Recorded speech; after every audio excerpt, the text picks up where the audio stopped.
Olá, meus queridos alunos, tudo bem com vocês? Tudo certo? Como é que vocês estão? Como tem passado? Um pouquinho de saudade da escola? Bastante saudade? Que coisa boa, hein? E quando a gente voltar para a sala assim, vai estar todo mundo morrendo de saudade e a produção vai ser gigantesca. É isso? Ah, então tudo bem. Eu tenho certeza que essa pandemia vai passar rapidinho. Eu tô rezando bastante para a gente se encontrar em sala de aula o mais breve possível. Enquanto isso, essa aula ainda é uma videoaula, mas os nossos futuros encontros vão ser mais em tempo real, online, realmente em tempo real. E aí a gente vai poder conseguir explicar, tirar dúvidas ao mesmo tempo. A aula vai ficar um pouquinho mais interativa. Bom, né? Também achei, gostei bastante. Pessoas, a nossa aula hoje é uma sequência da nossa última aula. Vocês estão lembrados da nossa última aula? Falamos sobre rocha, falamos sobre placas tectônicas, sobre os movimentos de placas que separam, placas que se chocam, placas que passam uma pela outra. Estão lembrados? Então, a gente segue ainda falando de outros movimentos, outros eventos que fazem com que a gente tenha transformações na Terra. Vamos dar uma olhadinha aqui, ó. Deixa eu só ampliar a tela para vocês. Então, olha só, vamos falar sobre a geologia e sobre o relevo do mundo e do Brasil. A gente falou na última aula sobre os agentes internos que acabam influenciando na Terra, porque acabam movimentando as estruturas rochosas da Terra, por causa do movimento das placas tectônicas ou das placas da litosfera. Mas nós sabemos que existem forças externas que desgastam as rochas também, que são chamados de agentes externos ou exógenos, como, por exemplo, as chuvas, os ventos, as raízes de planta, os seres humanos, são forças externas que desgastam as rochas e ou acabam transportando os sedimentos para umas áreas mais baixas, compactando, então pode desgastar ou agregar sedimentos. Forças internas são aquelas motivadas pelos movimentos de placas, chamados de endógenos também.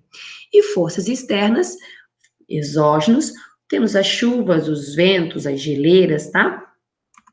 Então, aqui, ó, os internos, ou chamados de endógenos, nós temos, por exemplo, o movimento de placas, que é o tectonismo, que tanto pode fazer um movimento chamado de epirogênese ou orogênese. O epirogênese, ele é um movimento lento, e a placa tectônica, ela sobe ou ela desce. Deixa eu voltar aqui para olhar para vocês, para explicar olho no olho, que eu acho que vai ser mais claro. Espera um pouquinho só, peraí. Deixa eu voltar aqui para a gente se encontrar, peraí. Como é que funciona esse movimento? Epirogênese ou orogênese, nós temos os dois. Quando nós temos um subir ou descer de placa, é chamado de epirogênese. Esse movimento é tão lento que a gente não percebe. Pensa, se orogênese é considerado rápido e esse aqui é lento, a gente está falando de milhões de anos, milhares de milhões, milhares ou milhões de anos. Se nós temos algum peso na placa, como geleiras, por exemplo, e essa geleira derrete, essa placa vai ficar mais leve, ela vai, já que ela está flutuando em cima do magma, se tirar o peso de cima dela, ela vai ficar mais leve, ela vai subir. Ou se eu tenho vulcões que lançam lava, magma, lava, na verdade, quando sai dentro do vulcão, que vai pesar em cima da minha placa, ela está flutuando em cima do magma, lembra? Ela vai ficar mais pesada, ela vai descer. Esse movimento subir ou descer é chamado de epirogênese. Quando a gente tem um movimento lateral de choque de placas que formam as nossas montanhas, orogênese. E quando é movimento de subida e descida, epirogênese, desculpa. Deixa eu dar uma olhadinha se nossos slides estão lá ainda. Então, deixa eu só voltar neles aqui, pera um pouquinho só. Então, olha aqui, ó. Movimento lento na vertical, epirogênese. Movimento rápido, precisa mais rápido, a gente está falando de milhares de anos, é rápido, gente. Comparado com o tempo de existência da Terra, que tem bilhões de anos, esse movimento de orogênese em milhares de anos é rápido, tá?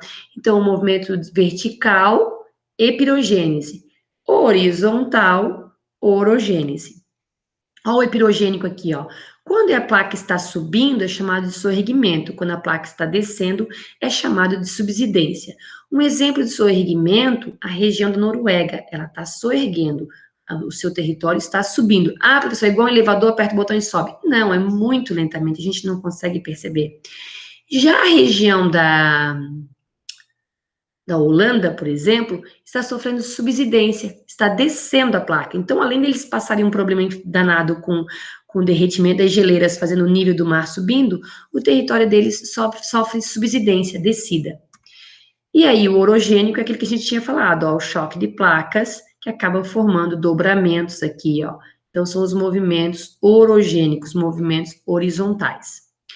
O nosso relevo, então, ele é influenciado pelo movimento epirogênico, pelo movimento orogênico, tá? Nós também temos o vulcanismo, que também é uma força interna que vai modificar nosso relevo. Nós temos o nosso terremoto, que na verdade são as vibrações que acabam detonando, destruindo, modificando o nosso formato de relevo. Lembra que a região aonde acontece lá dentro da Terra o surgimento do terremoto é chamado de hipocentro. E aonde essa vibração, esse tremor surge na superfície é chamado de epicentro. E aqui, ó, nós temos, ó, dentro da Terra, uma olhadinha no cursor aqui, ó, hipocentro, e lá na superfície onde ele surge, é chamado de epicentro. E o equipamento que mede esse tremor do terremoto é chamado de sismógrafo, que vai falar na escala Richter de quantos graus foi o nosso tremor. Os agentes externos, nós temos a erosão, a deposição e acumulação de sedimentos. A erosão, ela retira o material desgastado da rocha, né? Ela vai retirando, né? O maior agente erosivo é a água. Nós temos a erosão pluvial, que é feita pela chuva, a erosão fluvial, que é feita pelos rios, a erosão marinha, pelos mares e oceanos, a erosão glacial, quando as geleiras vão começando a derreter e descem um morro, arrastando tudo, desgastando tudo, inclusive as rochas, e erosão eólica, que é a do vento. Esse material é transportado e ele é depositado, acumulado, né? Então, esses sedimentos são transportados, depositados e acumulados, modificando o nosso relevo também. Olha aqui, ó. Esse aqui é o Rio Colorado e olha só a erosão que ele provocou. O Grand Canyon. Aqui nós temos erosão marinha, as ondas vão batendo nesse costão e vão desgastando. A erosão pluvial, as chuvas desgastaram aqui. E erosão eólica, o vento pega o grãozinho que está solto, sopra contra a rocha e vai desgastando a rocha, certo? Nós ainda temos o intemperismo. O intemperismo é um processo físico ou químico que vai alterando tanto as rochas quanto os seus minerais. Dá uma olhadinha aqui, ó. O intemperismo físico é quando a rocha vai partindo em pedaços menores sem alterar quimicamente os seus minerais. Olha um exemplo aqui, olha só. O calor, o frio, a rocha perde a resistência e vai se quebrando em pedaços menores. Não alterou quimicamente, só partiu em pedaços menores. Já nesse caso aqui, ó, é o intemperismo químico. A rocha, ela é degradada por reações químicas, geralmente a ação da água que reage quimicamente com a rocha. Nesse caso aqui, ó, a dissolução do calcário em contato com a água, olha só. A rocha foi desgastada por uma reação química. Ainda não podemos deixar de lado a ação do homem, né? Olha só o quanto que a gente altera o relevo com os nossos desgastes, as nossas modificações, né? Olha aqui, ó, a gente fez aqui uma barragem, acaba alterando o desgaste que a água faria.